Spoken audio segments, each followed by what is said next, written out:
Hello to Dr. Melissa Bird. How are you today? Good. How are you? I am great. I am so happy to have you with me. There's so much that I'm excited to talk to you about, just to give the listeners a sense of who you are. And I can only scratch the surface. The rest is going to have to come out in our conversation. Dr. Melissa Bird is a nationally recognized speaker, policy strategist, and unapologetic advocate for working people. At the time of this conversation, she has just concluded her run for Congress in Oregon's 4th District to dig up what's broken and build something bold in its place. I do want to say that again. She just ran for Congress, which is pretty remarkable.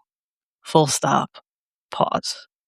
Her campaign was fueled by her lived experience, including her grassroots work in politics and advocacy for most of her adult life, which includes battling for abused and neglected children, homeless youth, reproductive freedom, LGBTQ plus rights, and healthcare access. She wrote her first piece of legislation on her dining room table in 2001 in her mid-20s, which created a pathway for vulnerable minors to access housing and support they previously couldn't receive. Her campaign was also rooted in her lived experience as a proud Native woman, specifically a descendant of the Shivwits Band of Paiutes, also a proud member of the LGBTQ plus community, the wife of a disabled veteran, a mother, a small business owner, and a lay preacher. Like I said, I can only scratch the surface right now. I love this quote from you. I've been told to wait my turn to settle for scraps, to lower my voice. I'm done with that. I've seen what happens when the government fails to meet people's basic needs, and I'm ready to do something about it.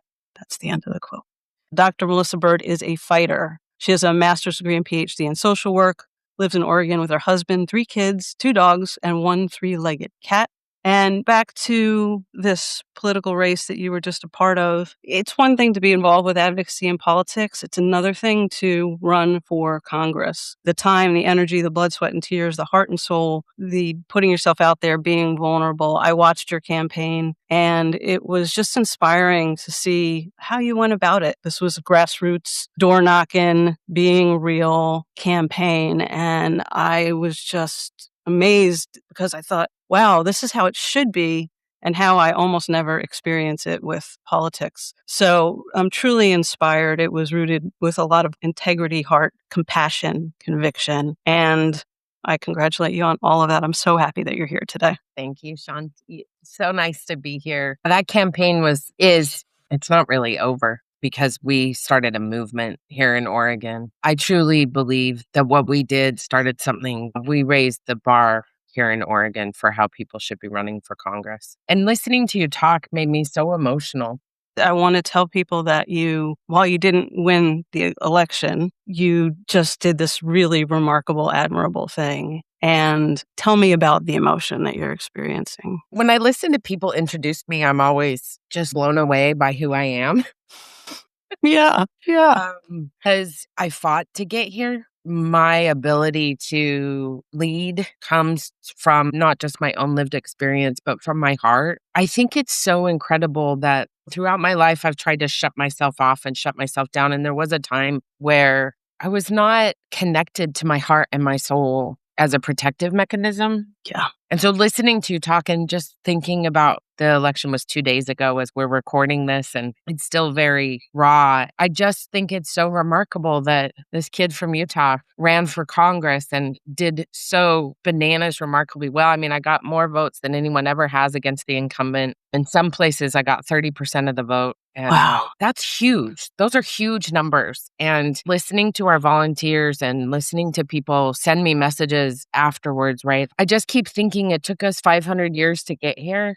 Mm-hmm. It take us a minute to really dismantle this white supremacist, racist, sexist, homophobic, transphobic, all the isms, all the things. Disrupting that fear is going to take time. And that's what I've been thinking about a lot the last 2 days is as I was listening to you talk, it just kept affirming for me that one of the biggest takeaways I have from running for Congress right now in 2026 is just how terrified people are of shaking up what they think they know. Yeah. There's a safety in just going along to get along. I really think that's what we are, like what you're doing with your podcast, what I am doing with my work, disrupting that narrative that it's okay to take a risk. Ooh, I just just got chills because I was in a group this week and the whole theme of the conversation was, what are you disrupting? And I was trying to talk about what I'm doing a little bit, and I was talking all around it. And the person said, you're disrupting the narrative. And I went, oh, okay,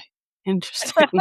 I guess that's the thing. But yeah. And what do you see as the value in disrupting the narrative? Oh my gosh. One of the things I meant to say in my speech that I forgot to say on Tuesday was this is for every woman who's been silenced, for every Native little girl who isn't seen, for every queer person who feels like they have to hide. You know, they call it a closet for a reason.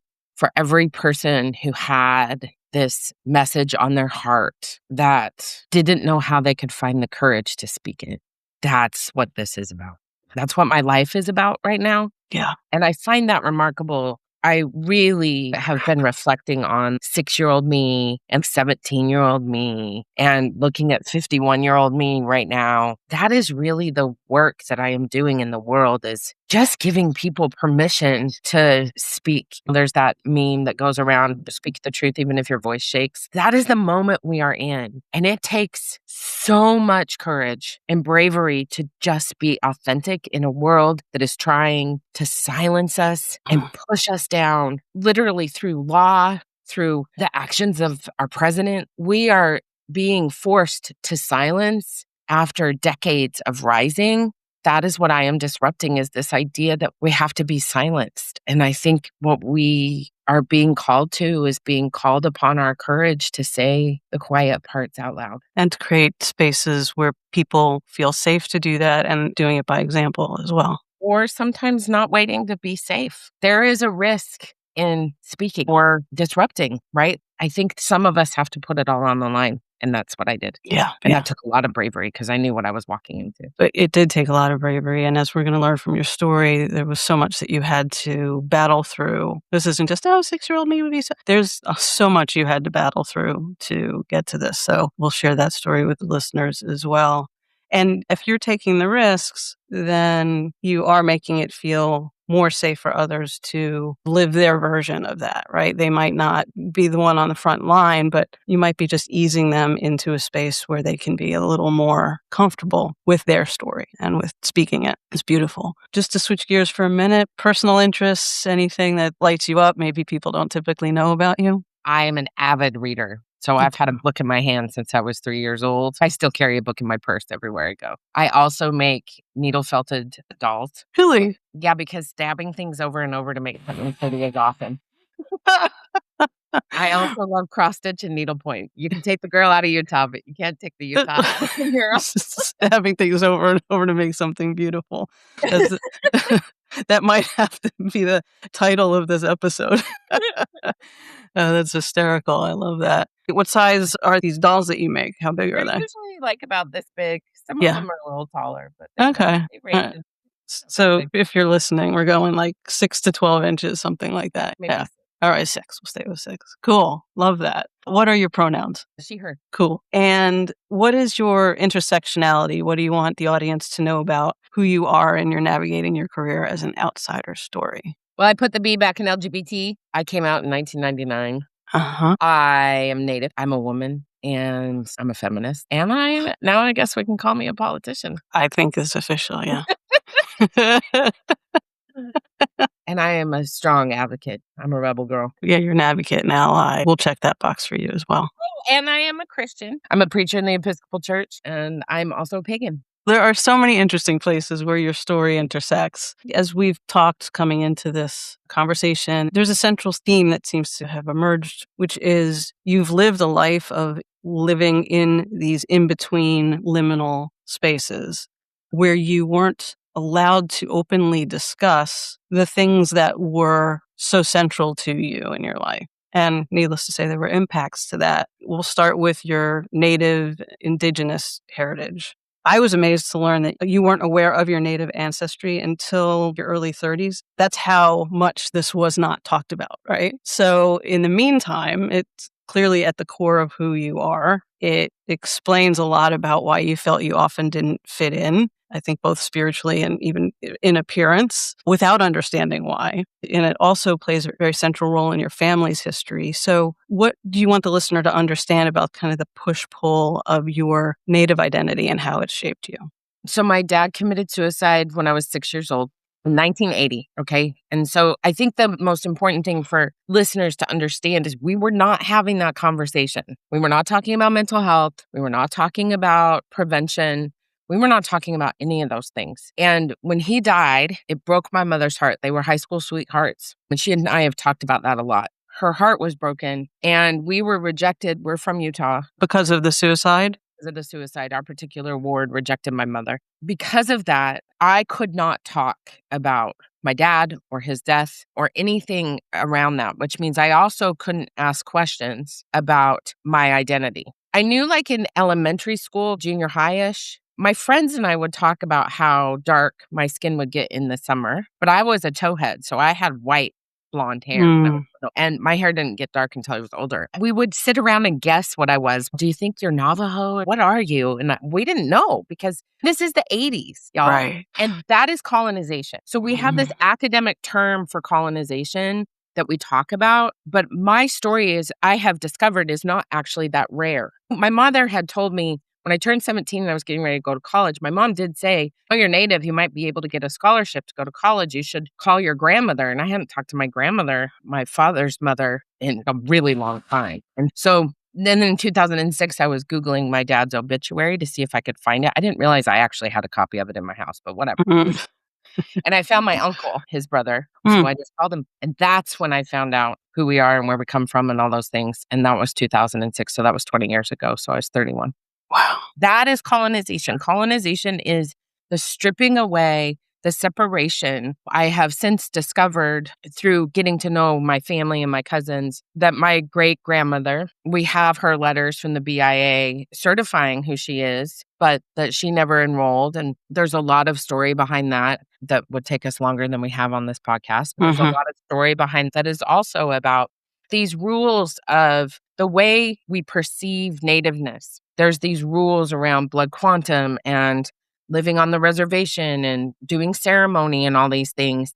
But the purpose of colonization was to separate us from all of those things. Yeah. Native culture didn't have blood quantum as a rule. Can you, because that was a new term for me, can you explain blood quantum? So blood quantum was created by the federal government to certify how Native you were. The simplest way I can describe it is we have the 1-drop rule for Black people, for African slaves, right? So if you got 1 drop of African blood, you were a slave, right? The federal government created a system of blood quantum, but that is a very white construct. They forced tribes to create rules around blood quantum for enrollment so that the federal government could keep track of people. So you have to have a certain percentage of blood quantum to enroll in your tribe. And my great grandmother, our tribe was also an allotment-based tribe, which meant you had to live on the land. And she didn't want to move from Idaho because she had a nice little home in Idaho. And so she never enrolled. So that means none of us are enrolled. And I can't tell you how often I get asked, how Native are you? And I always look at whoever is asking me and say, how white are you? Yeah. That is not a question to ask people. Bottom line is that Native identity is deeply woven into our souls as human beings. It is the thing that is lost the most when our family members die and we don't have our stories with us. And to get those stories back is really complicated. Yeah. And yeah. So when the government is putting your family through these hoops in order to qualify, and ultimately, for example, your grandmother didn't want to move back to the reservation because she was very happy where she was. So at that point, you're now relinquishing your history rights that are available to you.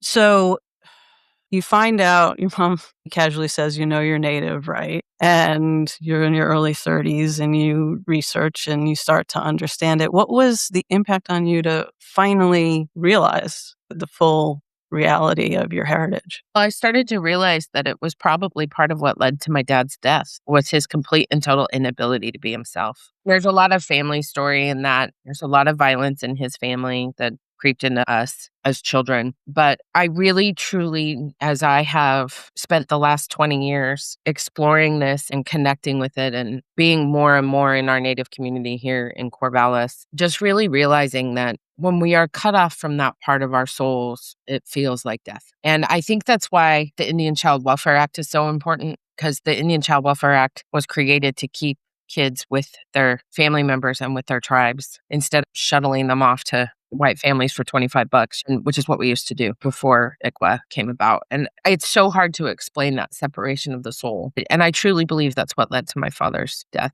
I think it's a culmination of the violence in his upbringing and also just his complicated relationship with his religion and his identity. My mother has repeatedly said to me, he never, ever talked about being Native. And there is no question my dad was a man of color. So imagine not feeling free to speak about who you are. And to put this into context for people, so my dad died in 1980. It wasn't until 1978 that the American Indian Religious Freedom Act was passed so that Native people could do ceremony. So it was illegal for the drums, for people to carry eagle feathers, which is a sacred piece of Native ceremonial culture. So all of these things were illegal until 1978. That was 2 years before my dad died. Wow. I was 4 years old when that law passed, right? And so for people who are listening, you have to remember that the things we are talking about right now with colonization and genocide and all these big words that we throw out into the world, those words are new words. This has not been a long time. This is my entire lifetime that we have been having this conversation. I think people just really need read all the Native authors, learn all the things you can about this history. My favorite book is The Rediscovery of America by Ned Blackhawk. Okay. That book is a critical foundational book for anybody who wants to understand the politics behind what has happened in this country. It's such a critical book. Yeah, these are new conversations. All these things we talk about in the world as if we've always discussed them. And I see this also as a social worker, right? Talking about mental health. We did not talk about this 26 years ago when I was in school. We're not having these conversations the way we do now. And interesting that it wasn't just that it was taboo to talk about Native heritage.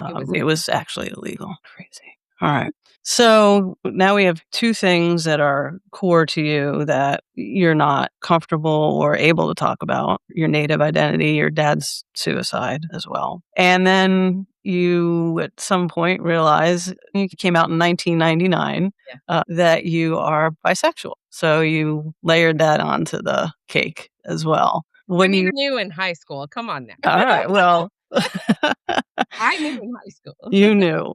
All right, you knew. How did it go from knowing to being? Oh, it's funny. I married my best friend's older brother when I was 21. That was 96, and I came out in 99. I met a girl while I was married, and just disrupted and blew up my whole entire life. And I remember talking to my grandma and grandpa Valentine, my mom's parents, who are very fundamental to my beingness in the world. My grandma was like, I was getting divorced and she was worried that I wasn't dating anybody. She said, "Are you dating anyone?" And I said, "Yeah." And she said, "What's his name?" And I said, "Her name is," and I told her name. And she yells at my grandpa and she goes, "Grant, get in here."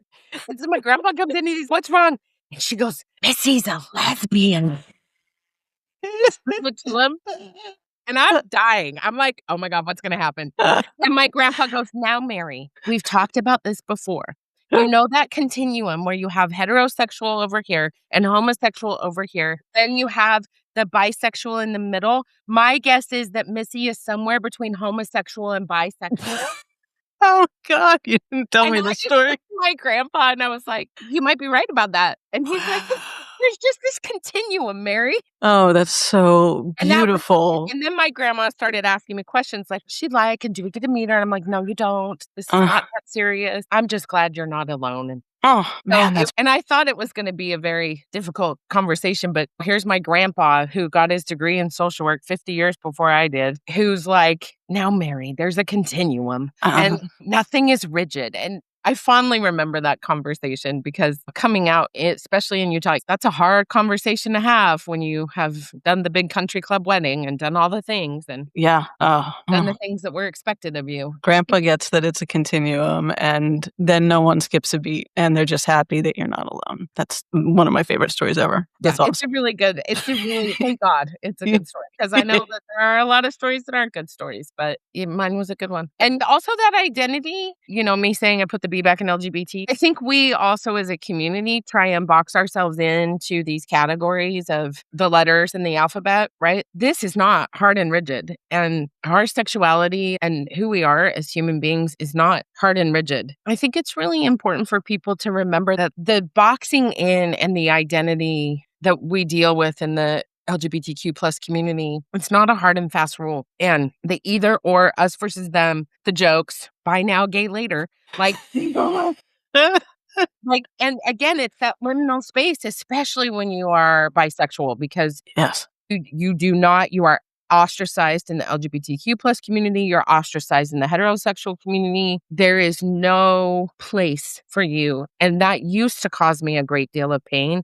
Wait a minute. I can become really comfortable in this liminal space, in this in-between space. I can be okay with being too white to be native, too native to be white. I can be okay with putting the B back in LGBT and living in that in-between place because as I have deepened my spiritual and religious beliefs in particular, one of the things I've really started to realize is that Creator didn't create us to be rigid about who we are. If you look to nature, there's nothing occurring in nature that becomes so rigid that it categorizes itself. The trees change color, right? The flowers still grow, water still rushes, and we are not meant to be in one category as naturally occurring things on this planet. We are humans being. We are just on this journey trying to figure out how to navigate a day-to-day existence. And sometimes that's beautiful and sometimes that's really dark and difficult. And that's life. That's living. I really try and encourage people to remember that we aren't supposed to be in this rigid, all or nothing, locked in way of being because that's just not who we are as people. This pressure you got to choose. What is it in terms of being ostracized in both directions? What is it that you actually hear from people about being bisexual, the kind of negativity or the pushback that you get? For sure in the gay community, it's make a decision. Either you're in or you're out. Come on,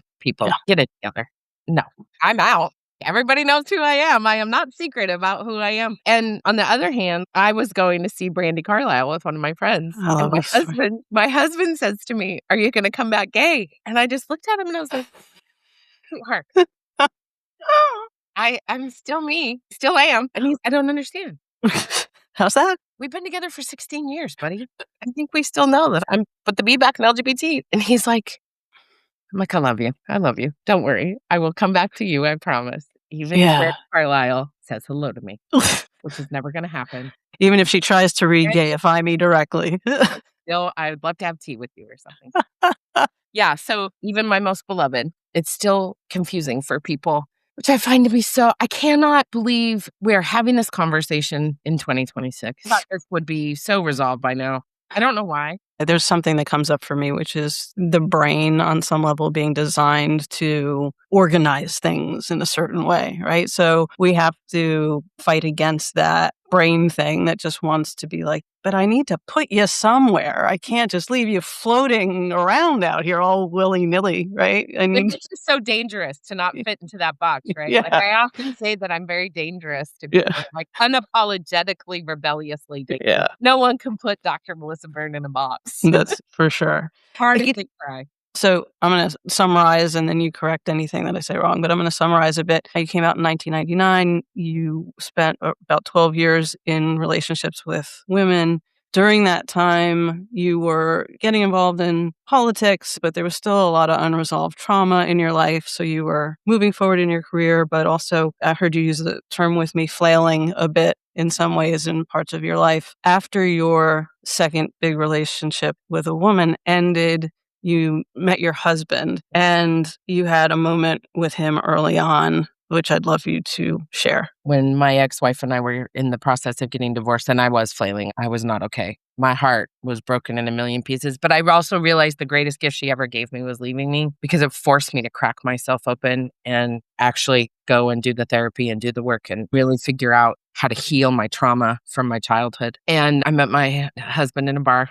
And we were in Utah, and he went to hold my hand in public, and I pulled my hand away from him. And I was like, "Don't touch me." And he looked at me like, "What is your problem?" And I started crying, and I said, "I have not held hands with a human being in public for 12 years, because to do so is death, right? To do so is assault, right? To do so is to have somebody say, that is not okay, to threaten you." And I realized at that moment how the only time in that 12 years that I was with my two significant partners, how the only time we would ever touch each other in public was at Pride. So like you'd wait for once a year, and then, man, we were all about the PDA, right? In Utah, we were like laying it on. But there's something so devastating about that. And no matter how out you are, I was in the news all the time because I was a lobbyist, and my whole career was public facing and in the news. And I was constantly on something somewhere. Yeah. But there was that piece that you had to keep tucked away, that intimacy, that just familiarity. And oh, thank you. Thank you for holding my hand. There's something so devastating about that. And again, I can't believe we're having this conversation in 2026. I don't Yeah. know why I thought when I came out in 99 that things were going to change. And in fact, we're going backwards. People's lives are on the line in a way that I never thought I would experience in my lifetime. Same. Truly, especially with our trans family, right? Our trans relatives, that I never thought we would be here.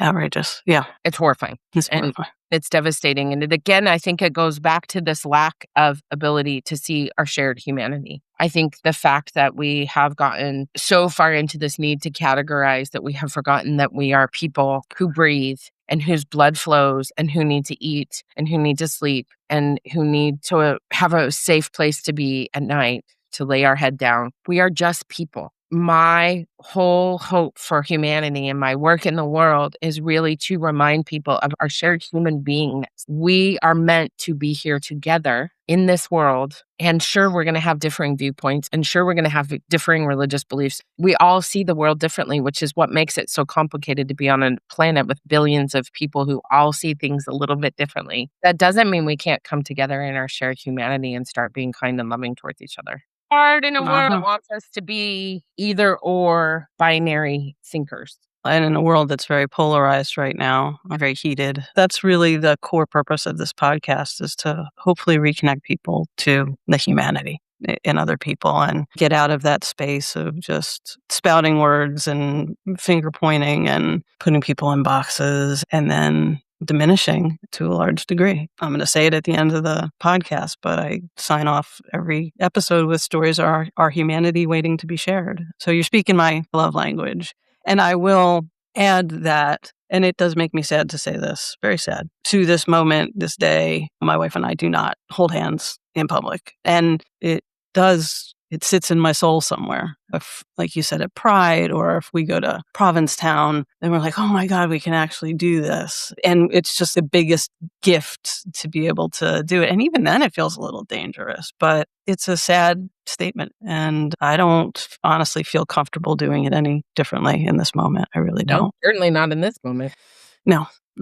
All right. So as we're coming into your career, we've looked at these liminal spaces that you've lived in, too white to be native, too native to be white, putting the B back in the LGBTQ plus, being the child of suicide. None of these things were openly discussed. You weren't able to ask questions. You finally did deal with the trauma of all of that. How did that start to propel you or show up in your career? I blew up my whole existence, basically. I was the lobbyist for Planned Parenthood of Utah, and I had wanted to go get a PhD while I was still married to my ex-wife, and she didn't want to leave Utah. She didn't want to leave her family, which I understand now, but then I was pissed. And so basically, I quit my fancy job and decided to move to LA, and I found a rent-controlled apartment in Beverly Hills, 2 blocks from Rodeo Drive. Nice. It was fancy. And I got a job at the LA Gay and Lesbian Center for a project working with youth in transition that were transitioning out of foster care into adulthood. And yeah, I just blew up my whole entire life.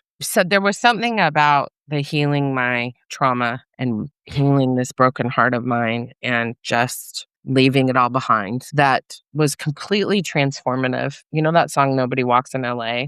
No.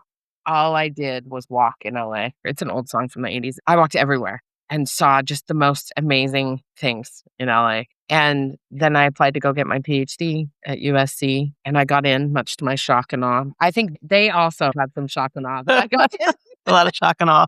I didn't get my first A until I was getting my PhD. And my husband and I were living together at the time. We had finally moved in with each other. There's these transformative moments where I was like, if I don't do this, I'm going to regret it forever. And I'm just going to take the leap and I'm just going to do this thing. When my ex-wife first left me, I laid on the floor for 3 days and I said, just give me someone who loves me for who I am and give me my own family. It was like a mantra I prayed over and over again. Yes, the universe. And then I met my husband, and then he had 3 kids and he had full custody of them. And then I became a mom because I can't have kids of my own, which is a constant devastating reminder for me. That's another podcast. As I have looked back at my life for the last 16 years, it has been one moment after another where I had a choice. I could stay and I could keep on trudging and doing the thing that was right in front of me, or I could say, I'm done. I want to do something different. And so I did. I took the risk to go work for the LA Gay and Lesbian Center, and I learned so much. I didn't stay very long, but I learned so much about my voice and who I am and what I wanted to see for young people. And then I went to get my PhD. And while I was getting my PhD, I had all these opportunities to work in a bunch of different spaces. I volunteered at the Orange County AIDS Association. I became their volunteer coordinator before I got into the program to get my PhD. And I just could see every moment along the way in my career has been a moment where I was like, I don't know how this is going to turn out, but I guess I'm going to just do it anyway. And then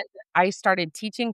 I became an adjunct professor in 2004 when I ran into my human development and family studies professor in Costco. And he was like, have you ever thought about teaching? And I was like, no, not really. And he's like, I think you would be a great professor. And that's how I started teaching. Russ Isabella, shout out, buddy, Shout out. wherever you are. Because I ran into him in Costco and he's like, you'd be a great professor. So teaching, lobbying, advocating, all of the things I've done in my career have happened because I was like, I could stay doing what I'm doing, or I can listen to where I'm being guided. All of the books that I have published and written, all of the writing I do on my Substack, all of the things I do on my social media, all of those things are because I've listened to the push. And man, that is hard. It's risky. It's risky because we convince ourselves that we are holding over a narrative that you have a career, you stay in it for 30 years, you build up your retirement, you buy the house, the 2 cars, the dog, the white picket fence, the 2.5 kids, whatever that narrative, the holdover from World War II narrative is, we are still holding on to that in 2026. And it is not realistic. And so everything I've done in my career has been because I listened to the push. I took a risk. And they are big risks. And sometimes I suffer for it. Sometimes I'm like, okay, let's see what happens next. But the time it ends up working out. It feels to me, and tell me if this resonates, after spending so much of your life being disconnected from your truth, from your kind of inner source, because you were in these in-between places and not allowed to talk about it and therefore couldn't understand or access or connect to it, that once you healed and were able to recenter with who you really are, then you just said, that's it. I'm never going back, and I'm going to use that as my guidepost. Yeah. And even when I've tried to go back, the trauma lives in you forever. I will never stop grieving my dad, ever. I will never stop grieving my grandparents. Grief lasts until we transition off of this planet, right? And so acknowledging that and acknowledging the fact that I have a lifetime television movie in me. I have a lifetime of trauma. I don't love talking about that. And because I think people that becomes the focus. It's like the car wreck. Here is what I know. Yeah, the car wreck, right? Oh, train wreck. Let's watch it. But what I know is that when I try to slip back into patterns of trauma that are created from trauma, I now am at the point in my life where it creates a literal physical reaction in me so that I'm like, oh, why do I feel like crap? Oh, because I am thinking like my traumatized parts of me. Yep.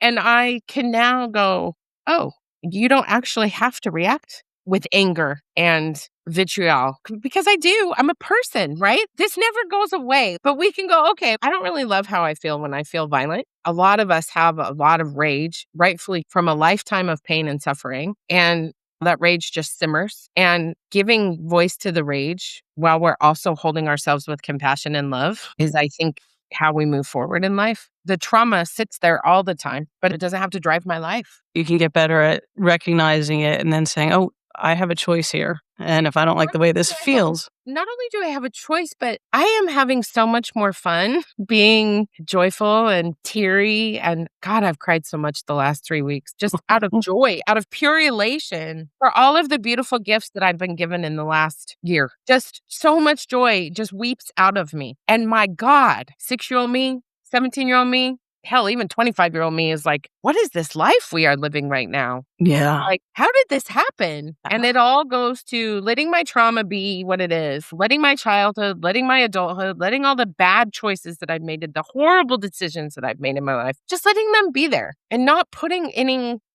not judging them. Yeah, not judging them. Oh, I wish I coulda, woulda, shoulda, but really being present and forward looking and thinking, okay, yeah, you totally have screwed up some major shit in your life, Missy. And it's okay. And we all have. Person. We're That's just right. people. We're people.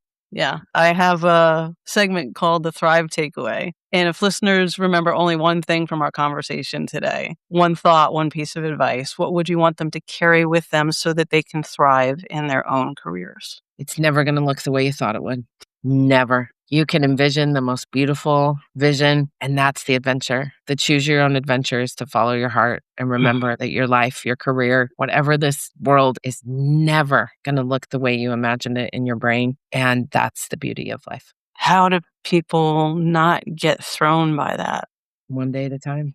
That's awesome. That is today's beautiful Thrive takeaway. If you're listening and something in the conversation stayed with you, I invite you to check out my free thriving assessment. It offers a powerful way to get clarity on where you're excelling and see where meaningful shifts could increase joy, fulfillment, and impact. It takes just minutes, gives you instant personalized results, and you can find it at shantijoygold.com. So now it's my podcast, so there will be music.